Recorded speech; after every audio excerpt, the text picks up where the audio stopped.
Kopits, first of all, congratulations, naka-isang taon ka na sa PSC. Ano siguro ang significant highlights ninyo isang taon mo bilang commissioner ng PSC, especially yung IP games natin napapanapit? No, well, one is I got my feet wet kasi from transition from professional sports na we had barely like 4 or 5 professional sports that we were carrying or taking care of. Ngayon, we have 76, di ba? Of which, hinahati yan. So, I have at least mga 20, each one of us commissioners, 20 sports. So, ibang-iba.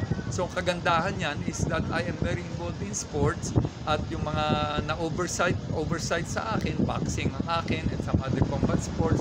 Like ito, IP naman, akin din. So, marami akong exposure na marami akong masya-share, no?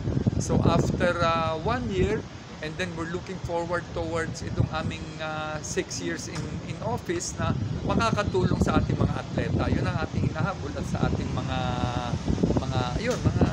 mahilig sa sports. Okay, speaking of boxing, meron tayong Olympic qualifier this May sa Thailand. Of course, yeah. Naka-qualify na sina Marshall, Petesio at Villegas, pero may mga inaabol. Kamusta ang pagtrato ng PSC para dito at supportan na rin para dito?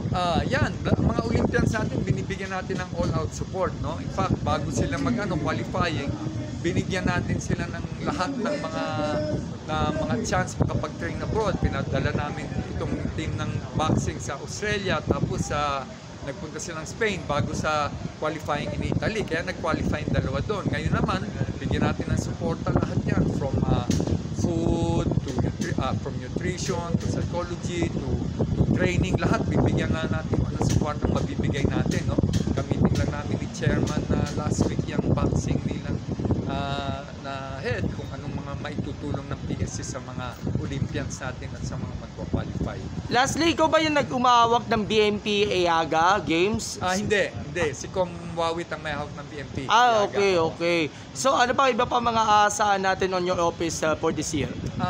Well, kung anong mga sports na aking hawak at saka other oversight ng mga proyekto, bibigyan natin pansin, bibigyan natin halaga.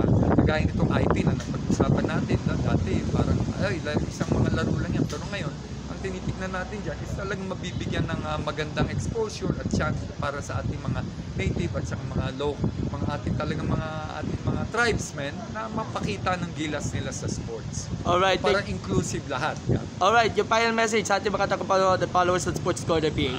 Well, one is nagpapasalamat ako at merong kagaya mo at ang ating mga sumusuporta at hinihingi ko rin pa natin at always pagdadasalan ng mga atleta at bibigyan natin ng suporta para hopefully makaabot pa tayo sa Olympics in the future. Alright, thank you so much, Kopits, and more power to you.